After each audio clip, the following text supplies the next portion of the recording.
Morning बच्चों, आज हम आपको एथनोमोर्फोलॉजी, जिसको कि हिंदी में लोक विधि विज्ञान और निर्जा पद्धति शास्त्र भी कहते हैं, के बारे में परिचय कराएंगे।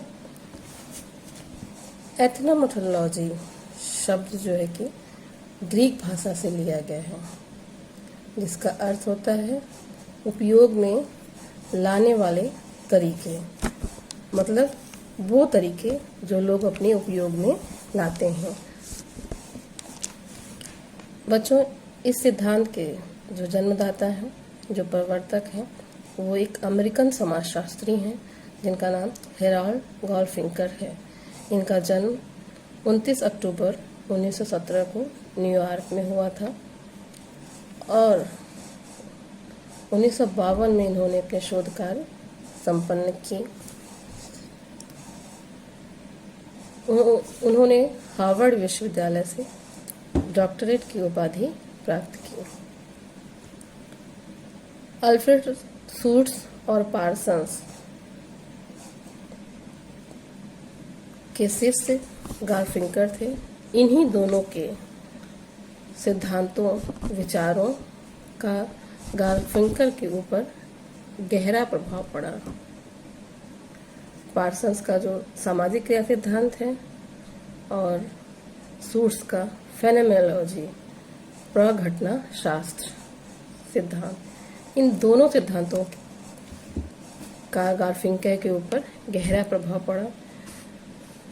इन सिद्धांतों को लेकर ही, इन सिद्धांतों को समझकर ही इन्होंने अपने एथनोमोर्फोलॉजी सिद्धांत की नींव डाली। बच्चों, इन्होंने बहुत सारी पुस्तकें तो नहीं लिखी, कुछ लेख लिखे और समाजशास्त्र में 2 पुस्तकें लिखी, जिनसे इन 2 पुस्तकों से इनकी प्रसिद्धि ज़्यादा हुई। जिसमें पहली पुस्तक इनकी थी स्टडीज इन एथनोमोर्फोलॉजी और दूसरी कंट्रीब्यूशन टू एथनोमोर्फोलॉजी। इनकी जो प्रथम पुस्तक थी स्टडीज इन एथनोमोर्फोलॉजी, इसी में इन्होंने अपने लोक विधि विज्ञान संबंधी विचार दिए हैं। इसी पुस्तक से ये ज़्यादा प्रसिद्ध भी हुए हैं। एथनोमोर्फोलॉजी शब्द को जब आप ब्रेक करिए तो एथनो, मेथड और लॉजी 3 शब्द दिखाई देते हैं, नज़र आते हैं। एथनो मीन्स जनसाधारण, यानी कि लोग, फोक, और मेथड का मतलब होता है पद्धति या विधि, और लॉजी का मतलब होता है शास्त्र या विज्ञान। इस प्रकार एथनोमोर्फोलॉजी जो शब्द है उसका अर्थ हुआ लोक या जन साधारण द्वारा प्रयुक्त की जाने वाली विधियों का वैज्ञानिक अध्ययन करने वाला विषय। बच्चों, समाजशास्त्रीय दृष्टि से समाज के नियम, उपनियम और व्यवस्था आदि को बनाए रखने के लिए जनजीवन, जब लोग जिन विधियों का प्रयोग करते हैं, जिनके माध्यम से लोगों की धारणाएं बनी रहती हैं या उनमें परिवर्तन लाया जाता है, उनका अध्ययन करना ही, उनके बारे में वैज्ञानिक अध्ययन करना ही एथनोमोर्फोलॉजी की विधि है। इस तरह से एथनोमोर्फोलॉजी उन विधियों का अध्ययन करता है जो सामाजिक संरचना को बनाए रखने के लिए जनसाधारण, यानी कि लोगों द्वारा प्रयुक्त की जाती हैं, लोगों द्वारा कार्यशील होती हैं। बच्चों, जहाँ गार्फिंकर एक तरफ एथनोमोर्फोलॉजी को जन सामान्य द्वारा प्रस्तुत की जाने वाली विधियों या पद्धतियों का वैज्ञानिक अध्ययन मानते हैं, वहीं टर्नर का विचार है कि एथनोमोर्फोलॉजी में, यानी कि लोक विधि विज्ञान में, आत्मवाचक और अनुक्रमिक कणिका द्वारा अंतःक्रियाओं का विश्लेषण किया जाता है। और वहीं सताज का कहना है कि एथनोमोर्फोलॉजी गतिविधियों का अध्ययन करता है, मतलब व्यक्ति जो क्रिया करता है उनका अध्ययन करता है, न कि संबंधित सिद्धांतों का। अब हम बात करते हैं कि एथनोमोलॉजी का क्या कार्य है और किन उद्देश्यों को लेकर इनको इस एथनोमोलॉजी सिद्धांत को विकसित किया गया है। तो बच्चों, एथनोमोलॉजी एक ऐसा उपागम है जो लोक जीवन द्वारा विभिन्न विधियों को दिन दशाओं में वो उपयोग में आते हैं उनकी खोज करता है। ये एक ऐसी विधि है जो लोगों के दैनिक जीवन के क्रियाविधि का अध्ययन करता है। लोग अपनी रोजमर्रा के जो जीवन जीने के तरीके हैं, जो जीवन शैली है, किस तरह से वे सामाजिक प्रतिमानों को एक्सेप्ट करते हुए, मानते हुए अपनी क्रियाविधि करते हैं, इनका अध्ययन इसके अंतर्गत होता है। यही इसका मुख्य उद्देश्य भी है। लोक विधि विज्ञान का प्रमुख कार्य यह भी है कि किसी समाज में व्यक्ति किस प्रकार सामाजिक अंतःक्रिया के दौरान संकेतात्मक अभिव्यक्ति को अर्थ प्रदान करते हैं। संकेतात्मक शब्द जिससे कि संकेत देते हैं हम, जैसे हम, तुम, आप, वे इत्यादि। इन शब्दों के अर्थ जो है अनिश्चित हैं, इसलिए इनके प्रयोग में स्पष्टीकरण और संदर्भ की आवश्यकता होती है। अब हम इसको एक उदाहरण द्वारा समझाने की आपको कोशिश करेंगे। जैसे मान लीजिए किसी ऑफिस में कोई पोस्ट निकलता है, किसी डिपार्टमेंट में कोई पोस्ट निकलता है, या किसी सेना अधिकारी जो है भर्ती करने के लिए कोई विज्ञापन देता है। उसमें ये लिखा रहता है कि मेजर जनरल को तुम्हारी आवश्यकता है। इस कथन में तुम्हारी जो शब्द है वो क्या है, निश्चित नहीं है कि तुम्हारी शब्द किसके लिए प्रयोग किया गया है। अब जो विज्ञापन देख रहा होगा उसे तो लगेगा ना कि वो हमारे लिए ही प्रयुक्त है। तो व्यक्ति तुम्हारे शब्द को अपने लिए ही प्रयोग किया गया है ऐसा मान सकता है। अब देखिए, जो एथनोमोलॉजी के विद्वान हैं उनकी जो अभिव्यक्ति है, जो उनकी रुचि है, वो ऐसे शब्दों के अर्थ को स्पष्ट करने वाले नियमों की खोज करने के लिए है। वो ऐसे ही नियमों की खोज करना चाहते हैं जिसके लेकर इन्होंने अपना एथनोमोलॉजी सिद्धांत को विकसित करने का कार्य किया है। इस तरह से हम कह सकते हैं कि यह एक ऐसा उपागम है जिसका उद्देश्य उन विधियों का पता लगाना है जो व्यक्ति के जीवन में अपनी क्रियाओं का विवेचन करके उनका अर्थ तलाशते हैं, उनके अर्थ को ढूंढते हैं। अर्थात लोग कैसे समाज में रहते हुए सामाजिक प्रतिमानों को मानकर अपनी क्रियाएं जो है कि करते हैं। अब बात करते हैं लोक विधि विज्ञान की पृष्ठभूमि की। तो कैसे ये निर्मित हुई, कैसे ये उद्भव हुई, किस कारण से इसकी उत्पत्ति हुई, इनकी बात करते हैं।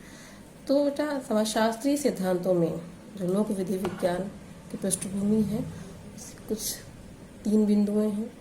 इन 3 बिंदुओं को लेकर ही एथनोमोलॉजी सिद्धांत का विकास हुआ था, उसकी उत्पत्ति हुई थी। जिसमें पहला है, एथनोमोलॉजी का विकास जो है प्रत्यक्षवाद के विरोध में हुआ था। प्रत्यक्षवाद काउंट का सिद्धांत है, उन्हीं के विरोध में जो है कि एथनोमोलॉजी सिद्धांत विकसित हुआ था। दूसरा, ऐतिहासिक दृष्टि से एथनोमोलॉजी का विकास समाजशास्त्रीय प्रकारवाद की, जो समाजशास्त्रीय प्रकारवाद है, उसकी प्रतिक्रिया स्वरूप हुआ जिसमें नियमबद्धता, संरचित सामाजिक संबंध, सामाजिक प्रतिमान और बाध्यतामूलक, जो कि बाध्यतामूलक मतलब जो समाज के लिए बाध्य हैं, जिनको सामाजिक लोगों, जो समाज के लोगों को जिसको समाज के लोगों को मानना ही है, वो उसके लिए बाध्य हैं। इन पर, इनको जानने की दशाओं पर बल दिया जा रहा था, अर्थात जो सामाजिक नियंत्रण के साधन हैं उनके बारे में जानना कि कैसे व्यक्ति इनके बीच रहते हुए अपने दैनिक व्यवहारों, दैनिक क्रियाविधि को करता है। जो थर्ड पॉइंट है, लघु समाजशास्त्री स्मॉल थ्योरी सिद्धांतों की रचना के उद्देश्य से ही एथनोमोर्फोलॉजी का मार्ग प्रशस्त हुआ, अर्थात तीसरी धारा, जो तीसरा पॉइंट है वो उन समाजशास्त्रियों का है जो ये कहते हैं कि वृहद और मध्य क्षेत्रीय, मतलब बड़े और मिडिल्स रेंज थ्योरी जो है, उनके स्थान पर लघु सिद्धांतों पर हमें जोर देना चाहिए। इस तरह से हम कह सकते हैं कि एथनोमोर्फोलॉजी में उन विधियों का अध्ययन होता है जो संस्था को बनाए रखने के लिए समाज द्वारा प्रयुक्त की जाती हैं। लोक विधि विज्ञान न तो सूक्ष्म और न ही दीर्घ, सूक्ष्म मतलब छोटा और दीर्घ मतलब बड़ा, न ही छोटा और न ही बड़ी विधि प्रणाली का अध्ययन करता है, बल्कि उन कलापूर्ण प्रणालियों का भी अध्ययन करता है जो कि दोनों प्रकार की संरचनाओं का निर्माण करती हैं। जो दोनों प्रकार की संरचनाएं जिससे निर्मित होती हैं उनका अध्ययन करता है। अब हम बात करते हैं एथनोमोर्फोलॉजी के सिद्धांत की अवधारणा की। बच्चों, जोनाथन टर्नर की पुस्तक है the structure of sociological theory. इसमें इन्होंने एथनोमोर्फोलॉजी के दो अवधारणाओं को बताया है, जिसमें पहला है आत्मवाचक क्रिया और अंतः क्रिया। टर्नर मानते हैं, टर्नर का कहना है कि हमारी जो अधिकांश क्रियाएं हैं वो यथार्थता को बनाए रखने के लिए की जाती हैं। यथार्थता मतलब मौलिकता को बनाए रखने के उद्देश्य से होती हैं या की जाती हैं। आत्मवाचक क्रियाओं का जो मीनिंग है बेटा, वो ये है कि जब हम किसी भी चीज़ को जानने की कोशिश करते हैं कि कोई भी चीज़ क्या है, ऐसा क्या है किसी में, या ऐसा क्या है उसमें, ये क्या चीज़ शब्द की खोज करते हैं। ये अंतः क्रियाएं आत्मवाचक होती हैं। जैसे कि हमें किसी के बारे में पता करना हो, जानना हो, जैसे ईश्वर ही है। ईश्वर के बारे में अगर हम ये अवधारणा बना लें कि ईश्वर जो है सर्वोपरि है, उसके बिना जो है कि एक पत्ता भी हिल नहीं सकता। या फिर एग्ज़ाम टाइम होता है तो आप लोग कहते हैं भगवान हमें 80%, 90% से पास नंबर दिला दीजिएगा, सब लोग सोचता है। पास होने के लिए हम मन्नतें भी मांग लेते हैं, आपको प्रसाद चढ़ाएंगे, मिठाई चढ़ाएंगे, तमाम वगैरह वगैरह। और जैसे ही रिजल्ट आउट होता है, अगर रिवार्ड हमारे लिए अच्छा रहा तो बहुत अच्छा है, और अगर बुरा रहा तो हम क्या कहते हैं, हो सकता है इट्स माई बैड लक, या फिर भगवान मेरे लिए कुछ और अच्छा करना चाहता है, या हमने ही कुछ ठीक ढंग से नहीं लिखा होगा। ये तमाम एक्सक्यूज़ हम देते हैं। परंतु ये जो हमारी आस्था है, उस आस्था को बनाए रखने के लिए हम कई बहाने देते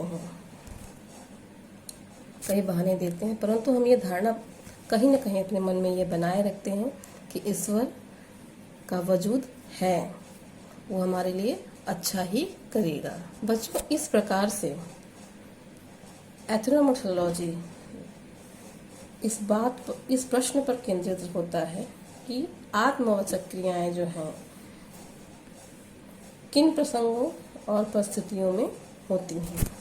दूसरी अवधारणा इन्होंने अर्थ का संदर्भ रेफरेंसेस ऑफ मीनिंग कहा है। टर्नर मानते हैं कि हमारी अंतःक्रियाओं में विभिन्न प्रतीकों का अर्थ संदर्भ युक्त होता है।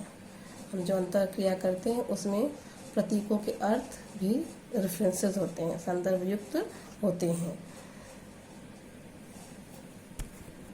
उनका मानना है कि शब्द के अर्थ कई होते हैं, बस संदर्भ विशेष के साथ शब्द का अर्थ अलग अलग होता है। जैसे एक शब्द मान लीजिए हम ले लेते हैं हंसना। अब हंसना शब्द के कई अर्थ निकल सकते हैं। जैसे हम एक जोकर को देखते हैं तो हमें हंसी आ जाती है। अगर पड़ोसी फेल हो जाता है तो हम उसको चढ़ाने के लिए हंसते हैं। और अगर माँ बाप बोलते हैं पढ़ो लिखो नहीं तो नौकरी नहीं मिलेगी, तो ये भी एक हंसी बन जाती है। तो इन तीनों हंसी के अर्थ बिल्कुल अपनी अपनी जगह अलग अलग है, इनका संदर्भ अलग है। इस तरह से टर्नर मानते हैं कि अंतःक्रियाओं में प्रतीकों का अर्थ जो है कि संदर्भ युक्त होता है।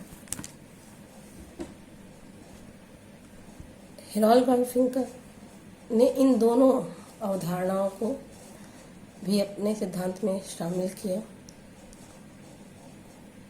इन्होंने पार्सन्स के सामाजिक क्रिया से सिद्धांत से अंतःक्रियावाद और सूट्स के प्रघटना शास्त्र से व्यक्तिनिष्ठवाद के आधार पर एथनोमेथोडोलॉजी सिद्धांत को विकसित किया। इन्होंने बृहद सिद्धांत, स्तरीय सिद्धांत और वस्तुनिष्ठ सिद्धांतों की कड़ी आलोचना की। उनके स्थान पर वे मानव जीवन की प्रतिदिन का अध्ययन करने वाली विधि का निर्माण करना चाहते थे, जिसको उन्होंने करने के लिए एथनोमेथोडोलॉजी सिद्धांत या विधि निर्मित की। इस सिद्धांत को निर्मित करने में गार्फिंकर इस बात पर विशेष ध्यान देते हैं कि लोग धारणाओं को स्वीकृत मानकर, मतलब जो धारणाएं, जो विश्वास हैं उनको एक्सेप्ट करके, या मिथकों को प्रतिष्ठित मानकर, यानी जो कहानी है, कहावतें हैं, वृतांत हैं, उनको प्रतिष्ठित मानकर किस प्रकार से अंतःक्रियाएं करते हैं, चाहे वो धर्म के प्रति विश्वास हो, चाहे सामाजिक प्रतिमानों के प्रति डर हो, इनको कैसे वो स्वीकार कर अपनी क्रियाविधि, अपनी गतिविधि को करते हैं। अपने सिद्धांत में गार्फिंकर प्रकारवाद और दुर्खीम के सामाजिक तथ्य के सिद्धांत, मतलब दुर्खीम का जो सामाजिक तथ्य का सिद्धांत वो कहता है समाज जो है वो बाध्यतामूलक है, उसको अस्वीकार करते हैं। उनका मानना था कि तथ्यों का निर्माण और उनका अस्तित्व व्यक्तियों की दिन प्रतिदिन की जो दैनिक क्रियाविधि है, दिन प्रतिदिन मतलब जो दैनिक क्रिया है, जो उनका डेली रूटीन है, जो दिन प्रतिदिन की गतिविधियां पर निर्भर करता है। समाज में रहने वाले व्यक्तियों के अनुभव ही सामाजिक संरचना करते हैं। समाज की रचना करते हैं। इस प्रकार गारफिंकर का जो केंद्रीय विषय वस्तु है वो समाज की स्वीकृत धारणाओं के अनुसार व्यक्ति अपने व्यवहार को कैसे करता है, किस तरीके से करता है, उनका अध्ययन करना है। गारफिंकल ने इसे अपने सिद्धांत एथनोमोर्फोलॉजी के माध्यम से समझाने का प्रयास किया है। इसके लिए इन्होंने 2 विशेषताएं बताई हैं, जिसमें विवरण और अभिप्राय। इसके अंतर्गत उन्होंने 2 तथ्य माने हैं, भाषा और अभिप्राय। विवरण, भाषा, अभिप्राय। गारफिंकल कहते हैं कि विवरण, अभिप्राय इस बात पर निर्भर करते हैं कि स्थिति कैसी है। स्थिति मतलब परिस्थिति, स्टेटस से नहीं, उसकी सिचुएशन से, मतलब उसकी परिस्थिति कैसी है। ये दोनों ही विशेषताएं जो है कि परिस्थितियों पर निर्भर करती हैं। मतलब प्रत्येक अंतःक्रिया का अभिप्राय किसी न किसी संदर्भ समय से होता है। जैसे कि अगर हम कोई भी बात ओपन प्लेटफॉर्म पे करें तो उसका अर्थ अलग हो जाता है, और उसी बात को अगर हम पर्सनली कहें तो उसका अर्थ अलग हो जाता है। दूसरा उन्होंने बताया, जो दूसरी विशेषता उन्होंने बताई है वो है अध्ययन विधि। अब अध्ययन विधि के अंतर्गत इन्होंने बताया है कि एथनोमोर्फोलॉजी में तथ्य सामग्री का संकलन करने के लिए बहुत ही सामान्य प्रकार की, बहुत ही सरल प्रकार की प्रविधियों का प्रयोग किया जाता है, जिसमें खुली प्रश्नावली, गहन साक्षात्कार, सहभागी अवलोकन, वीडियो, टेप रिकॉर्डर और वैयक्तिक अध्ययन पद्धति। इस विधि का बस यही उद्देश्य है कि हम जिस भी दुनिया में रह रहे हैं उसकी वास्तविकता का ज्ञान हमें होना चाहिए। हेरोल्ड गारफिंकल निजा प्रतिष्ठित शास्त्र के प्रवर्तक थे। उनका कहना था कि समाज के लोग अपनी सामाजिक दुनिया को अर्थपूर्ण बताने के लिए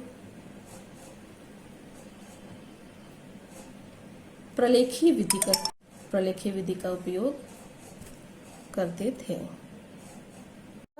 यूज करते हैं, इनको अपनाते हैं। इस पद्धति के अंतर्गत किसी परिस्थिति की अनेक विलक्षणताओं में से कुछ को चुन लिया जाता है। यहाँ भी सैंपलिंग मेथड का यूज किया जाता है। उन्हें एक विशिष्ट रूप से परिभाषित कर एक अंतर्निहित प्रतिमान के साक्ष्य के रूप में देखा जाता है, और फिर इस प्रक्रिया को उलट दिया जाता है, मतलब बदल दिया जाता है, चेंज कर दिया जाता है, दोहरा दिया जाता है। गारफिंकर कहते हैं कि प्रलेखी विधि अध्ययन की वह विधि है जिसमें किसी वास्तविक उपस्थिति को, जो वास्तव में उपस्थित है, एक पूर्व कल्पित अंतर्निहित प्रतिमान के रूप में मान लिया जाता है, और इस प्रकार अलग अलग प्रलेखों को एकत्रित किया जाता है, और एक दूसरे की तुलना के आधार पर,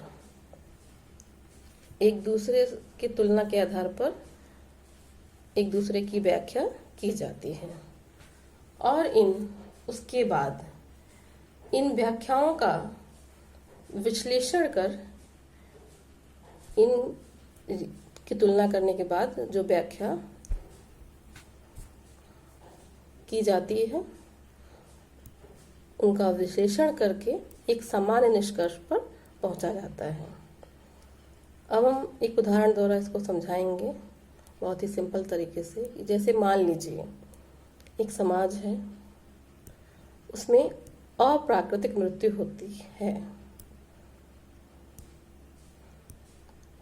उन मृत्युओं की घटनाओं में से अब हमको स्टडी करने के लिए जो जो मृत्यु हुई हैं उन घटनाओं में से कुछ को चुन लेना होगा या चुन लेते हैं। फिर प्रत्येक मृत्यु की घटनाओं को उस समाज के लोगों ने जिस रूप में देखा और जिस रूप में परिभाषित किया, उसे हम उसी रूप में जानने का प्रयास करते हैं। और इस प्रयास के बाद लोगों ने जो व्याख्याएं की, अपने हिसाब से जो उस घटना से रिलेटेड परिभाषाएं दी, उनको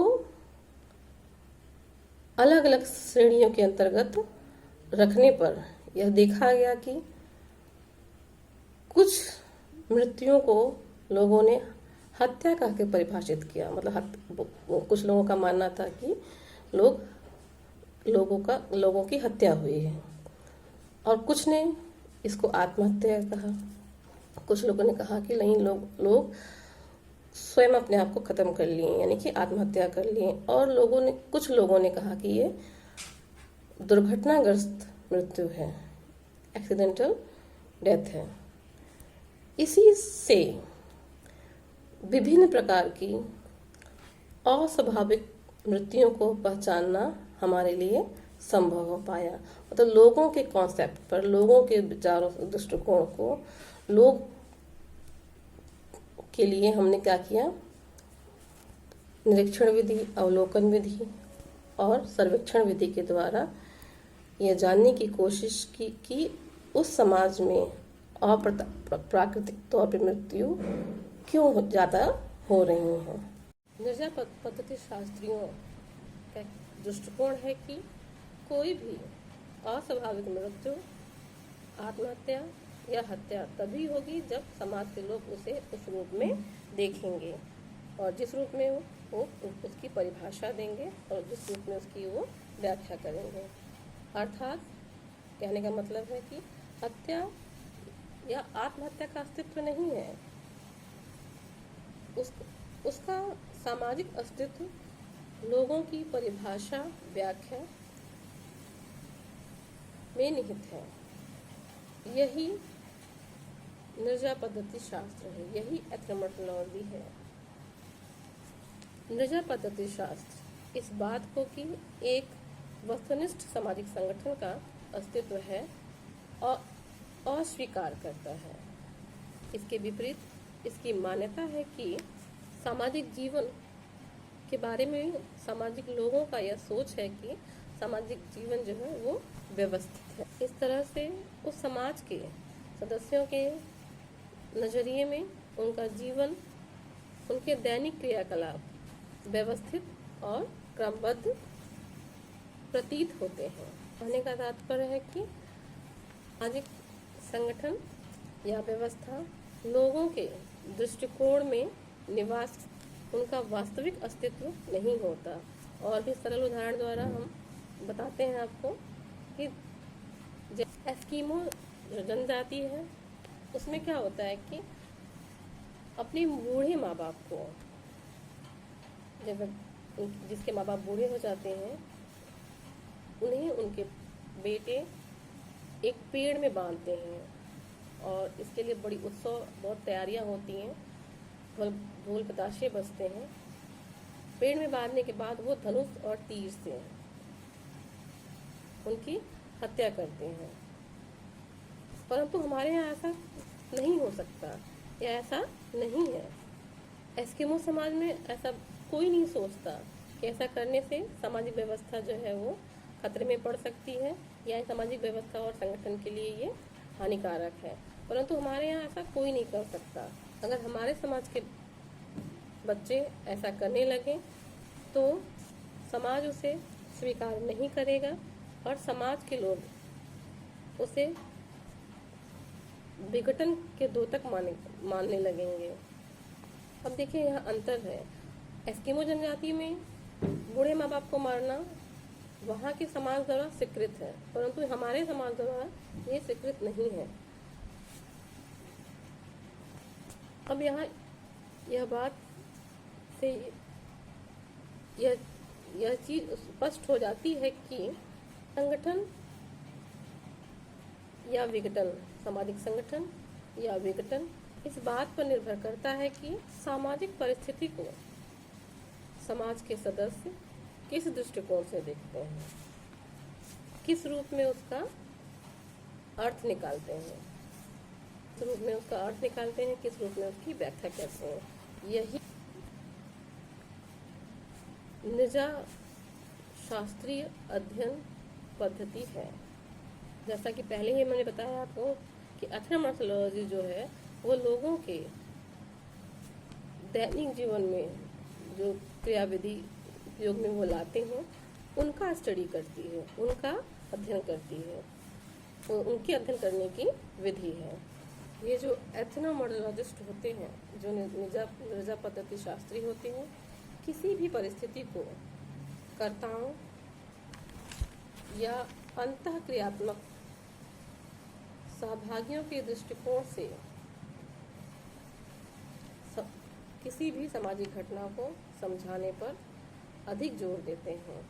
इनका कहना है कि संगठन के विचार के कारण ही समाज का अस्तित्व संभव नहीं है।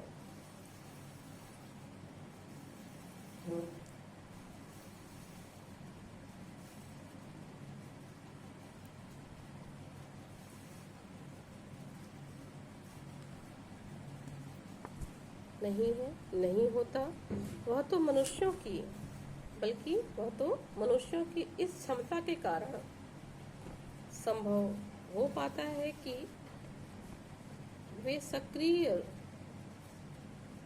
और निरंतर रूप से उन नियमों की रचना करें जिनके आधार पर वे एक दूसरे को यह समझाने का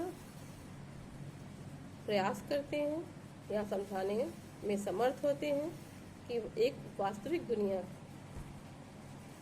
वास्तव में है। बच्चों, ये तो हो गया एथनोमॉर्फोलॉजी क्या है, किन किन शब्दों, अवधारणाओं, मेथड के द्वारा इसकी उत्पत्ति हुई है। एथनोमॉर्फोलॉजी को लाने का श्रेय किसे है और कैसे ये समाज में वर्क करती है। अब निष्कर्ष के तौर पे हम 2 लाइन आपको एथनोमॉर्फोलॉजी के बारे में बताना चाहेंगे कि निष्कर्ष के तौर पर, मतलब एक ओपिनियन, एक समीक्षा, छोटी सी समीक्षा के तौर पे हम ये कह सकते हैं कि गारफिंकर ने जो अपने सिद्धांत एथनोमॉर्फोलॉजी को विकसित किया है उसमें उन्होंने 2 प्रकार के विचारों को शामिल किया है, जिसमें प्रथम उनकी पहली विशेषता यह है कि प्रतिदिन की समस्याओं को सुलझाने में लोग अपने तरीकों का इस्तेमाल करते हैं। मतलब उन्हें किसी समस्या को सुलझाना है तो वो अपने तरीके से उसको सुलझाने, उसको हैंडल करने की कोशिश करते हैं और इसकी तुलना वो विज्ञान से करते हैं। दूसरी विशेषता या दूसरा विचार उनका यह है कि एथनो पद्धति में लोक विचार है जो प्रतिदिन की अंतःक्रियाओं पर केंद्रित होता है। जो समाज के व्यक्ति डेली क्रिया करते हैं, लोग उन्हें अपने अनुभवों पर किस प्रकार से स्पष्टीकरण देते हैं और अपनी समस्याओं को सुलझाने का क्या प्रयास करते हैं। इन दोनों विशेषताओं को, दोनों विचारों को गार्फिंकर एथनोमेथोडोलॉजी का अभिन्न अंग मानते हैं, एक अहम हिस्सा मानते हैं, और इन्हीं के दोनों कॉन्सेप्ट बेस पर इन्होंने अपना एथनोमेथोडोलॉजी सिद्धांत को विकसित किया, एथनोमेथोडोलॉजी सिद्धांत की नींव रखी। Thank you.